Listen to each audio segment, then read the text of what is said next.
안녕하십니까. 자, 행정법 수험생 여러분.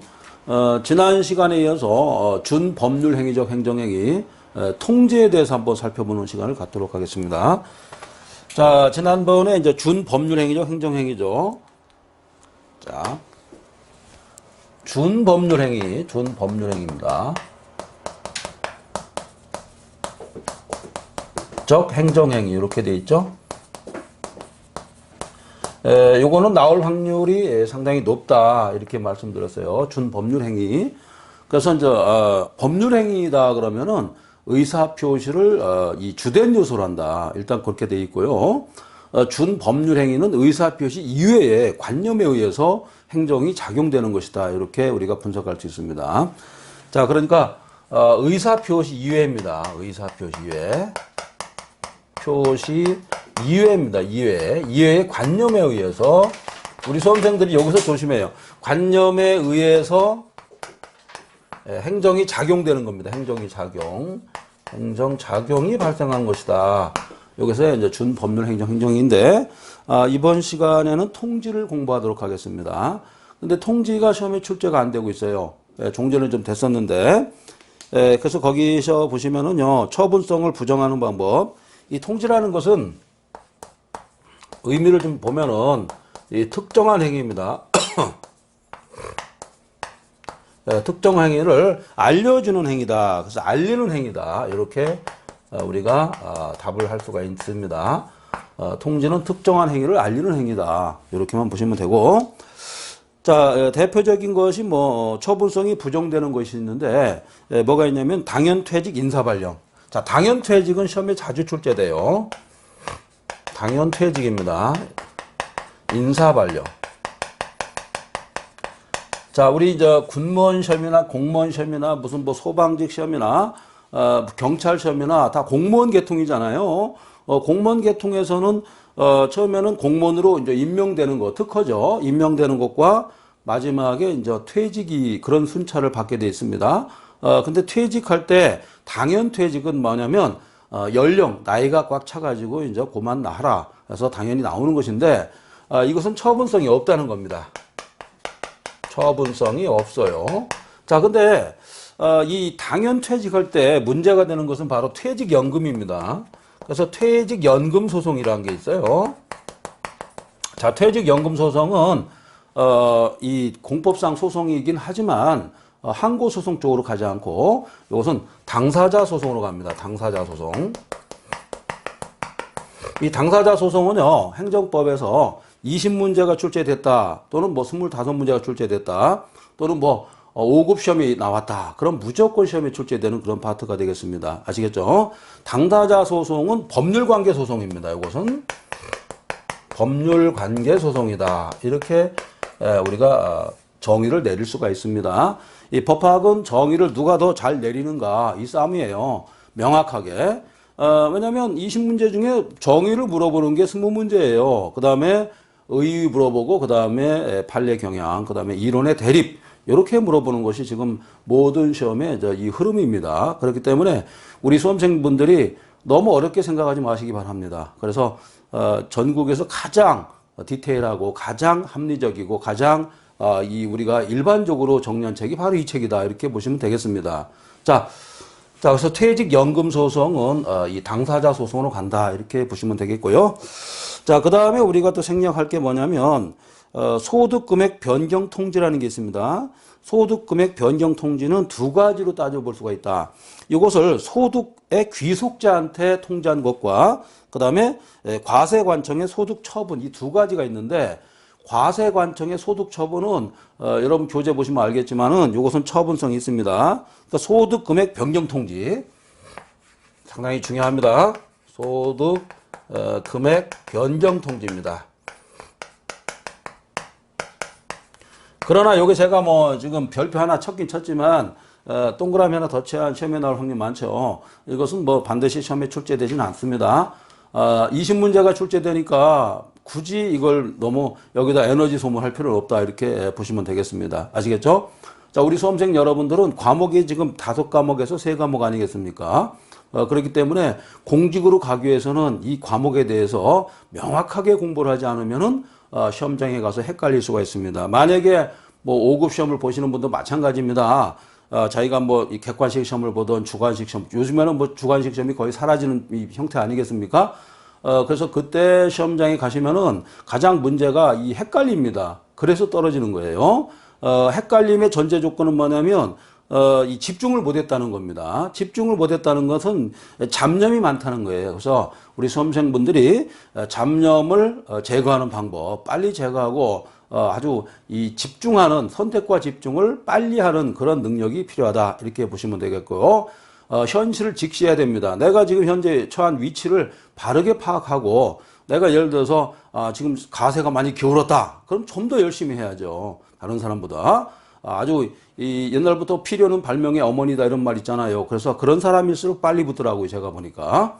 자, 그렇다고 뭐 지금 헤어지라고 이런 말 하지 않겠습니다. 지금 사귀는 분이 있는데 헤어질 필요는 없습니다. 그렇지만은 인생이라는 게 뜻대로 되지 않는다. 그런 것도 여러분들이 참조해 주시고. 자, 그 다음에가 이제 개발 공시지가 정정 불가 결정 통지 이런 것도 있습니다. 이런 것은 처분성이 없다. 자, 아까도 얘기했지만 소득금액 변경 통지는 이 과세 관청이 했을 때는 처분성이 있어요. 그 다음에 소득의 귀속자. 얘한테 했을 때는 처분성이 없습니다. 그렇지만 과세관청의 처분일 때는 이때는 처분성이 있다는 겁니다. 자, 이렇게 분석하는데 시험에 나올 확률은 한 C급밖에 안 된다. 이렇게 보시면 되겠습니다. 가볍게 넘어가 주시기 바라고. 그 다음에 가장 중요했던 것이 바로 수리 아니겠습니까? 여러분들 교재 보시면은 이 수리가 되게 중요합니다. 수리가. 이 수리라는 개념은 영어로 보면은 accept 이런 뜻입니다. 그래서 이런 뜻인데, 수리죠, 수리. 수리라는 것은 뭐냐면, 상대방이 일종의 뭐 상대방이니까 국민이 또는 주민들이 어떤 서류를 갖고 왔을 때 이 서류에 대해서 행정청이 한번 훑어보는 것인지 아니면 그대로 뭐 서류 함으로 들어가는 것, 이 두 가지입니다. 그래서 이 수리는 유효한 행위로 받아들이는 행위다. 이렇게 봐야 돼요. 유효한입니다. 행위로 받아들이는 것을 수리라고 합니다. 받아들이는 것. 아시겠죠? 자, 수리는 시험에 나올까요? 안 나올까요? 100% 나오죠. 이것은 뭐 100%입니다. 100%. 순도가 100%예요. 아까 이건 몇 프로였습니까? 이것은 한 25%? 그 정도. 100%는 어떻게 해야 됩니까? 당장 외워야죠. 합격해서 여러분들 60까지 공직생활 하고 그 다음에 50세에서 60세 사이에는 자기 개발해야죠. 자기 개발해가지고 은퇴를 또 대비해야 됩니다. 아시겠죠? 그러니까 두 단계를 가지고 우리가 공부를 이제 해야겠다 이런 얘기죠. 50 정도 되면은 평균적으로 우리가 이제 제2 직업을 또 가지려고 노력을 해야 돼요. 한 10년을 해야 됩니다. 그리고 나서 나중에 이제 사회에 이제 나와서 그때 또 열심히 또 하시면은 또 좋은 기회가 또 옵니다. 자, 이렇게 알아두시고. 자, 수리는 유효한 행위로 받아들이는 행위다. 이렇게 볼 수가 있고요. 자, 수리에서는 수리를 요하는 행위가 있고 수리를 요하지 않는 행위가 있다. 정말 지난번에 설명드렸죠. 그래서 시험에 자주 출제되는 것이 바로 인허가 의제, 건축신고라고 했죠. 자, 여기서 의제라는 것은 간주라는 뜻입니다. 시험에 꼭 출제되는데 간주라는 것은 어떤 행위가 있을 때, 이 반증이 있을 때 이것을 번복할 수 있는 행위를 간주라고 합니다. 간주. 이 간주란 말이 뭐 여러분들 법과대학이나 아니면 로스쿨 다니시는 분이 있을 텐데 한문으로 쓰면 이렇게 됩니다. 아시겠죠? 간주. 그래서 어떤 행위에 대해서 추정하는 것이 아니고 뭐뭇으로 본다 이런 뜻입니다. 본다. 요것도 가끔 출제될 수가 있습니다. 자, 그 정도 보시면 되겠고, 그 다음에 이제 우리가 공부할 것은 역시 행정법에서 만약에 시험에 출제된다면 한 30개 정도에 들어가는 그 파트가 있습니다. 바로 부관이 되겠습니다. 부관을 좀 설명해 드리도록 하겠습니다. 이 행정행위 부관은 항상 출제됩니다. 출제 안 된 적이 없습니다. 자, 행정행위 부관. 자, 여러분들 이 혼자 공부할 때 답답한 게 많을 겁니다. 그래서 공부라는 것이 항상 이 탐구의 세계다 이렇게 생각하시면 돼요. 탐구의 세계고, 미지의 세계에 대해서 내가 알고, 그 다음에 안 다음에, 그리고 이런 말이 있습니다. 죽기 전까지도 우리가 공부를 해야 된다. 아시겠죠? 내일 모레 사망인데 왜 공부하냐? 내일 모레 죽는데 왜 백신 맞느냐 그러죠? 그렇잖아요. 그리고 내일 모레 얼마 남지도 않았는데 내가 왜 노력하냐 이런 말도 할 수가 있어요. 그렇지만 옛날에 그런 말 있지 않습니까? 지구가 내일 무너져도 사과나무를 심겠다. 뭐 이런 말 있지 않습니까? 몇백 년 전에도 철학자가 그런 말 했다는 거예요. 그만큼 끝까지 희망의 끈을 놓으면 안 된다. 이런 말씀입니다. 아시겠죠? 희망을 갖는 자만이 능력을 가질 수 있다. 이런 얘기예요. 아시겠죠? 낙심하고 말이죠. 자기의 환경에 대해서 다른 사람에 비해서 자기를 비하한다든지 이런 행동은 상당히 우리가 배척을 해야 됩니다. 아시겠죠? 그것을 초속으로 삼아가지고 그걸 극복하는 능력이 중요하다. 이런 것을 우리 후학도들에게 제가 꼭 말씀을 드리고 싶습니다. 아시겠죠? 정신만 통이라면 다 될 수가 있는 겁니다. 그래서 정신일도 하사불성이다. 이런 말이 있지 않습니까? 그죠? 그리고 천리길도 한 걸음부터다. 이런 말이 있고 시작이 반이다. 이런 말이 있습니다. 그래서 자신감을 갖고 자, 이 책 한 권이면 내가 대한민국의 공직에서 공직 생활을 무난히 할 수 있다. 이런 자신감을 갖기 바랍니다. 자, 이번 시간에는 이제 부관이에요. 부관. 상당히 중요한 파트고 나올 확률은 100%입니다. 조금 아까 수리도 100%였는데 부관도 100%예요. 그래서 지난번에 이제 부관이라는 게 뭐냐면 종된 행위라고 했죠. 종된 행위가 바로 부관이 되겠다. 처분성 같은 경우는 없어요. 그렇지만은 이 부관 중에서 부담이라는 게 있거든요. 부담은 쟁송할 수가 있습니다. 그렇다고 처분성이 있다는 건 아닙니다. 자, 그래서 종된 행위가 있다. 자, 부관을 공부할 때는 주된 행위가 있습니다. 자, 주된 행위가 딱 있고 그 다음에 이제 종된 행위 이렇게 있다는 겁니다. 아시겠죠?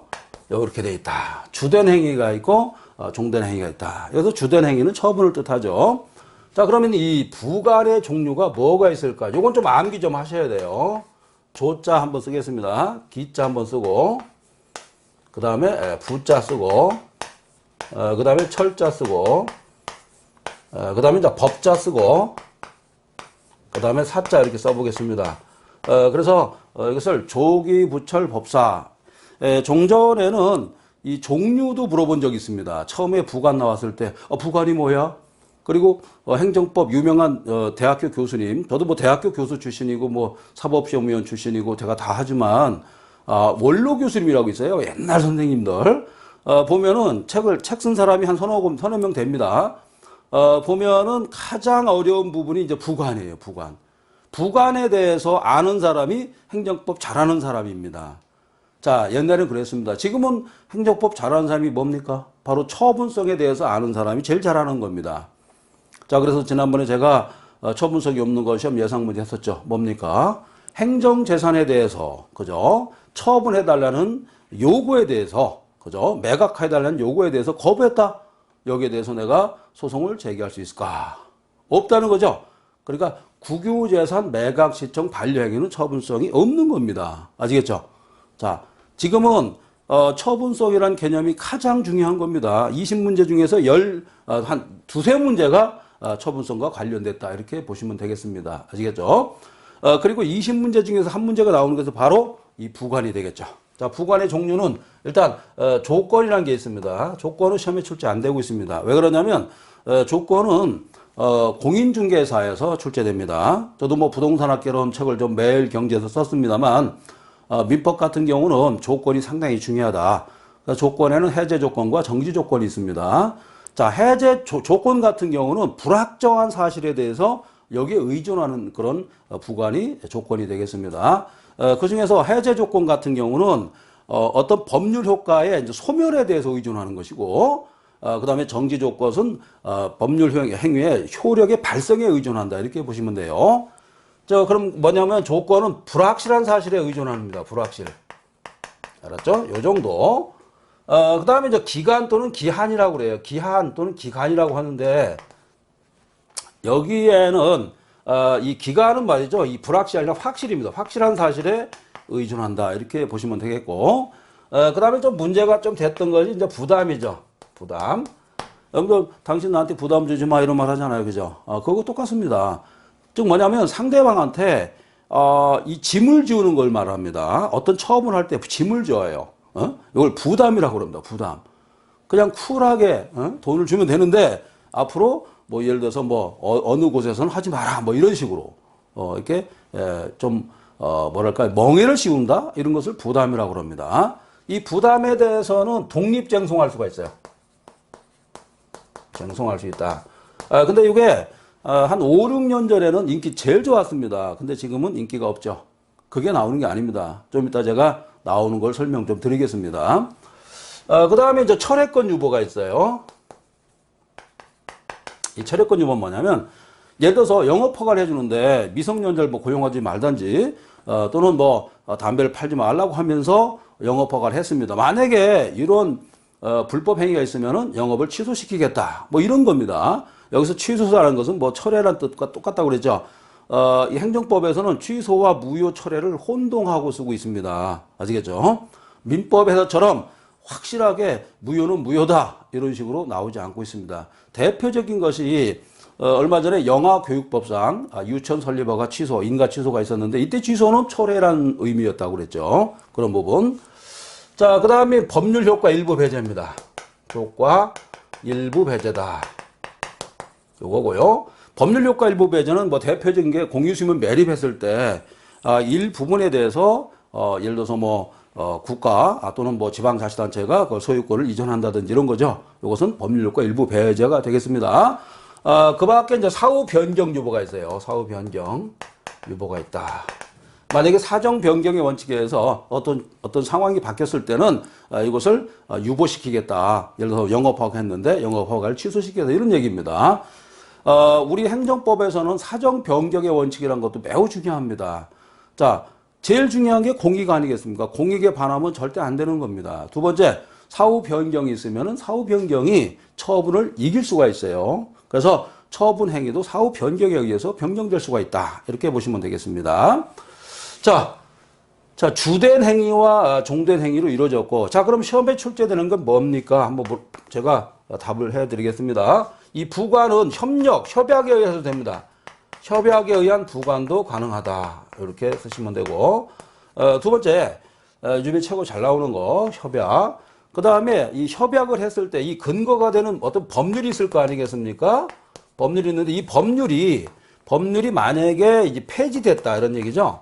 폐지되면은 이 협약도 당연히 폐지될까 이런 얘기죠. 당연히 폐지가 안 된다는 겁니다. 당연 폐지는 안 된다. 이 두 가지가 번갈아서 시험에 출제되고 있다. 이런 얘기죠. 자, 가장 시험에 많이 나오는 것은 요거였었죠. 독립쟁송. 그 다음에 협약. 그 다음에 곧바로 폐지되지 않는다. 이게 이제 시험 문제가 되겠습니다.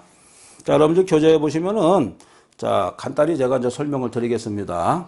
제가 이제 칠판에 판서를 한 것도 중요하지만 교과서에 있는 내용을 여러분 거로 만드는 것도 또한 중요합니다. 아시겠죠? 수단과 방법을 가리지 말고 실력을 길러라. 저는 이렇게 말씀드리고 싶어요. 그리고 자기가 처한 상황에 대해서 항상 긍정적으로 생각하시고 빨리 거기에 적응하는 사람이 능력 있는 사람이다. 이렇게 보셔야 됩니다. 자, 부관에 대해서 나왔는데 법률의 희록 발생 소멸을 제한하기 위해서 부과되는 약관이다. 사전 약관이라고도 볼 수가 있어요. 여러분들 약관 규제법 이런 게 있습니다. 그리고 여러분 약관 대표적인 것이 뭐 철도 승차권 같은 거 있잖아요. 뒷면에 보면 약관이 있습니다. 약관은 미리 상대방하고 거래에 대해서 어떤 종된 계약을 한 것이 바로 약관이 되겠습니다. 자, 이 부관은 그러니까 종된 행위고 종된 규율이다. 이렇게도 또 말할 수가 있습니다. 이것을 종된 규율이다. 이렇게도 말할 수 있다는 거죠. 종된 규율이다. 자, 이렇게 보시고 법정부관이 있는데요. 법정부관은 부관이 아닙니다. 시험에 출제는 안 되고 있습니다. 법정부관은 부관이 아니다. 그 다음에 행정행위 내용을 제한하는 게 있습니다. 이것도 부관이 아닙니다. 그러나 시험에 출제는 안 되고 있죠. 자, 부관은 왜 있냐면 이 탄력성과 신축성, 그다음에 뭐 여러 가지 이제 이 행정에 대해서 합리적으로 우리가 행정을 하기 위함에 있습니다. 그렇지만은 행정 편의주의로 나가기 위함은 아니다. 이런 것도 좀 꼭 설명해 주시기 바랍니다. 자, 그 정도 보시고, 그 다음에 이제 위법한 부담 이행이 있는데요. 기부 체납이 있는데 이때 사법상 법률 행위는 별개다. 이렇게 되어 있습니다. 자, 요거를 제가 한번 설명드리겠습니다. 요거 우리 수험생들이 자, 요거에 대해서 잘 이해를 못 하시는 분이 좀 많습니다. 좀 어려울 수가 있어요. 한번 설명을 좀 드리겠습니다. 자, 무슨 얘기인가? 사례가 있습니다. 사례. 중요 사례가 있습니다. 중요 사례인데, A라는 사람이 말이죠. A라는 사람이 예를 들어서 이 주택이 있다고 쳐요. 어떤 건물이 있다고 칩시다. 건물을 국가에 대해서 또는 지방자치단체에서 기부 체납을 했다는 얘기, 기부 체납. 기부 체납이라는 것은 뭐냐면 국가에 대해서 무상으로 중요한 것을 기부 체납이라고 그래요. 자, 무상으로 갖다 바친 겁니다. 무슨 잘 보일 일도 없었는데. 그죠? 그런데 가만히 생각하니까 이게 기부 체납 괜히 한 것 같아요. 왜? 국가에서 또는 지방자치단체에서 A에 대해서 사수를 쓴 거예요. 사수를. 거짓말 했다는 거죠. 얼마든지 가능하죠. 지금 지방자치단체장이라든가 무슨 거기 관련 있는 무슨 고위도 아니죠. 요즘에는. 어떤 담당자가 있다고 쳐요. 이 사람이 사수를 쓴 겁니다. 거짓말 한 거죠. 자, 지금 이 건물을 나한테 바치면은, 국가에다 바치면은 당신한테 앞으로 뭐 좋은 일이 있을 것이다. 이렇게 사수를 썼단 말이에요. 그래서 이 건물이 소유권이 넘어간 거죠. 국가로 소유권이 넘어갔어요. 소유권이 이전됐다는 얘기죠. 이전됐을 때, 자, 여러분 생각해 보세요. A라는 사람은 화가 나겠죠. 그러면 A라는 사람은, 자, A라는 사람 잘 보세요. A라는 사람은 이게 공법상은 넘어갔지만 사법상 국가에 대해서 예를 들어서 소유권을 반환을 청구할 수 있다는 거예요. 반환 청구. 알았죠? 이런 걸 할 수 있다. 또는 소유권 이전 청구를 할 수 있다. 소유권 이전 청구를 했으니까 이건 뭐예요? 사법상 어떤 권리죠. 사법. 여기서 요것은 공법상입니다. 공법상 기부 체납이죠. 이런 차이점이 있다는 겁니다. 즉 뭐냐? 공법상 이전과 사법상 이전은 어떻다는 겁니까? 별개다. 이런 얘기죠. 별개. 자, 이런 문제가 많이 출제되고 있다. 이렇게 보실 수가 있습니다. 자, 그 다음에 밑에 쭉 보시면요. 부관에 대해서 부진적 일부 취소 소송은 불가하다. 이 정도만 알아두시고. 자, 그래서 이 소송까지 문제가 나올 수가 있지만, 거기 부진적 일부 취소 소송 뭐냐면, 요렇게 하면 안 된다는 겁니다. 이 전체를 취소소송 대삼아 그 부관을 취소하는 것은 안 된다는 겁니다. 처음에는, 예를 들어 이거죠. 전체를 취소소송 했다가 이 부관만 따로 딱 떼어놔가지고 소송 거는 거, 요것은 안 된다는 겁니다. 아시겠죠? 자, 그래서, 부관부 행정이 전체에 대해서 취소소송 하든지, 알겠죠? 그 다음에 부관이 없는, 제일 중요한 게 부관이 없는, 처분 변경을 예를 들어서 청구하고, 만약에, 행정청에서 이를 거부했을 때는 이 거부에 대해서 취소소송하면 되겠다. 가장 좋은 게 그거죠. 자, 이런 얘기입니다. 어떤 행위가 A라는 처분이 있는데 여기다 이제 부관이 있었죠. B라는 부관이 붙었다는 겁니다. 예를 들어서 그러면은 가장 좋은 방법은 이렇다는 거죠. 일단은 A라는 처분을 해주세요. 즉 부관이 없는 이 행정 처분을 해주세요라고 변경 요구를 청구할 수 있다는 겁니다. 그런 다음에 행정청이 안 돼 거부했을 때 이 거부에 대해서 소송을 제기하면 되겠다. 좀 어렵죠? 이렇게 알아두시면 되겠습니다. 따라서 부진정 일부 취소 소송 안 된다는 겁니다. 또는 부관부 행정행위 전체에 대해서 취소 소송하면 되겠다. 아예 없던 걸 하자. 만약에 요거 있다 그러면 아예 너 없는 걸 합시다. 이렇게 할 수 있다는 겁니다. 두 가지. 자, 이건 상당히 수준 높은 내용입니다. 아시겠죠? 자, 그렇게 보시면 충분하겠습니다. 자, 이렇게 보시고, 그래서 여러분 교재 보면은, 부담은 협약할 수 있다. 이렇게 알아두시고요. 자, 그 다음에, 부담과 사법상 법률행위는 별개다. 아까 말씀드렸죠. 그래서 그런 내용을 좀 알아두시고요. 그 다음에가, 철회권 유보 또 나오죠. 철회권 유보는, 행정행위, 주된 행위에 부과된 행정이 발생했고, 나중에, 철회권을 행정청이 갖고 있는 것을 바로 철회권 유보다 이렇게 우리가 볼 수가 있는 것입니다. 그 다음에 법률행위 일부 배제도 마찬가지죠. 이것은 예를 들어서 뭐 버스 노선 같은 거 있잖아요. 버스 노선 지정하는 거. 아까도 얘기했지만은 뭐 공유수면 매립 이런 거 알아두시기 바랍니다. 자, 그 다음에 공유수면 매립 면허 같은 경우는 법률상 근거가 없어도 할 수가 있다. 자, 공유수면 매립입니다. 요거는 면허는 요것은 어떻게 되냐면 법률상 근거가 없어도 할 수 있다. 이렇게 보시면 돼요. 법률상 근거가 없어도. 법률상 근거. 즉 뭐냐면 법률 유보 원칙이 적용이 안 된다. 이렇게 보시면 되겠습니다. 자, 그 다음에 관리처분 개혁안 처분 시 기부 체납은 안 된다. 부관이 아니다. 그 다음에 이사회 소집 승인 같은 경우는 기속행위라 부관을 붙일 수 없다. 이렇게 돼 있지만 물론 기속행위에 대해서 부관을 붙였다면 무효가 되지만 이번에 행정기본법이 바뀌었다고 그랬죠. 행정기본법이 이제 바뀌어가지고 이 행정기본법에 기속행위도 법적 근거가 있으면은 부관을 붙일 수 있다. 이렇게 바뀌었다는 겁니다. 알아두시기 바랍니다. 사실 시험에 출제됐습니다. 자, 그 다음에 이제 부관 중에서 사후 부관이 있습니다. 사후 부관은 원칙적으로 안 된다는 겁니다. 그러나 예외적으로는 또 붙일 수 있다. 이렇게 볼 수 있습니다. 그래서 이제 무슨 뭐 보건위생법이라든가 환경을 침해한다 이럴 때는 사후에도 붙일 수가 있다는 것입니다. 꼭 알아두시기 바라고. 자, 그 다음에 이제 부재소 특약이 있어요. 시험에 자주 출제됩니다. 나올 확률은 한 20, 30%. 부재소 특약. 당신과 내가 부재소 특약이죠.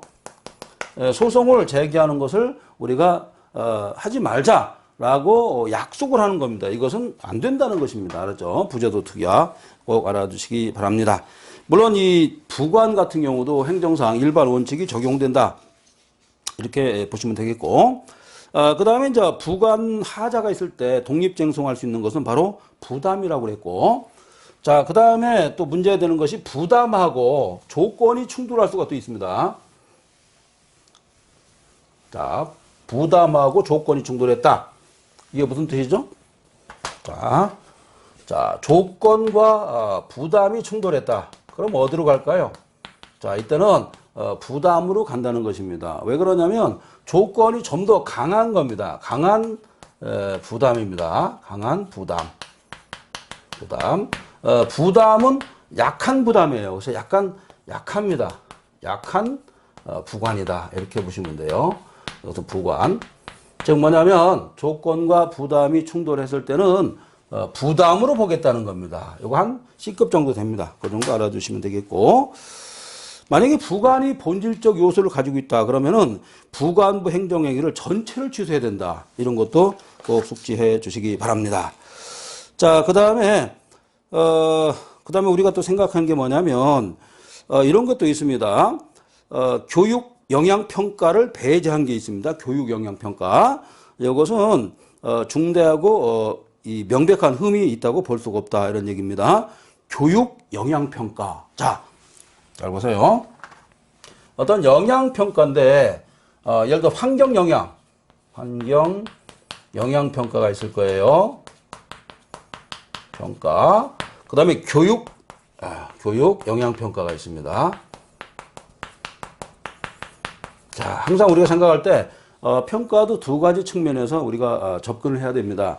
예를 들어서, 이 평가를 하는데 환경과 관련했다. 근데 환경과 관련했는데 요 영향평가를 하지 않았어요. 이때는 무효가 된다는 겁니다. 무효. 이 하자가 말이죠. 하자가 중대하고 어떻다는 겁니까? 명백하다 이런 뜻입니다. 명백. 알았죠? 중대하고 명백했기 때문에 이것은 무효가 된다. 즉 법률 효과가 제로가 된다 이런 뜻입니다. 자, 반면에 교육 영향 평가는 뭐냐면 이것은 행정청이 사전에 이걸 거치지 않더라도 말이죠. 이것은 중대하고 명백한 흠이 아니라는 겁니다. 즉 이때는 물론 취소 사유는 될 수가 있지만 무효가 아니라는 거예요. 무효가. 자, 무효가 아니다. 이런 측면도 꼭 여러분들이 숙지를 해 주시기 바랍니다. 자, 그 정도 보시고, 자, 그 다음에 아까도 제가 이제 설명했다시피 부담에 대해서는 독립쟁송할 수 있다. 이렇게 꼭 숙지를 해 주시고요. 그 다음에 사후 변경 유보가 있는데 이것을 다른 말로 추후 변경 유보다. 이렇게도 설명하고 있습니다. 그리고 다수 견해는 이것을 부관의 일종으로 보고 있다. 이렇게 우리가 보셔야겠고. 자, 그런데 문제가 있어요. 예를 들어서 사정 변경을 이유로 해가지고 사후 변경 유보가 있잖아요. 그러면 이때 신뢰보 원칙을 적용할 수 있을까 이런 얘기입니다. 신뢰 원칙이 적용이 안 된다는 것을 꼭 유념해 주시기 바랍니다. 알았죠? 그리고 또 어업면허 유효 기간이라는 게 있습니다. 어업면허 유효 기간입니다. 자, 이런 것도 나올 수 있어요. 면허 유효 기간이라는 게 있습니다. 어업면허 유효기간에 대해서는 부관을 붙일 수가 없다. 이런 얘기죠. 이것은 독립쟁송할 수가 없습니다. 독립쟁송 불가다. 물론 시험엔 출제가 안 되겠죠. 자, 부관에서는 나올 수 있는 것이 한번 다 정리하자면은 협약에 의해서 할 수 있고, 만약에 협약을 이루는 근거된 법률이 폐지됐다. 그래서 곧바로 부관이 협약이 없어지는 게 또 아니다. 이렇게 공부하시면 되겠고, 그 다음에 세 번째는 부관 중에서 부담만이 오로지 독립쟁송할 수 있다. 이렇게 볼 수 있고, 네 번째는 조건과 부담이 충돌했을 때는 부담으로 보겠다. 이렇게 보시면 충분하겠습니다. 나머지는 여러분들이 요 교과서에 나와 있는 여러 가지 이제 사례를 보시면은 충분히 해결할 걸 봅니다. 자, 여러분들 수고하셨습니다.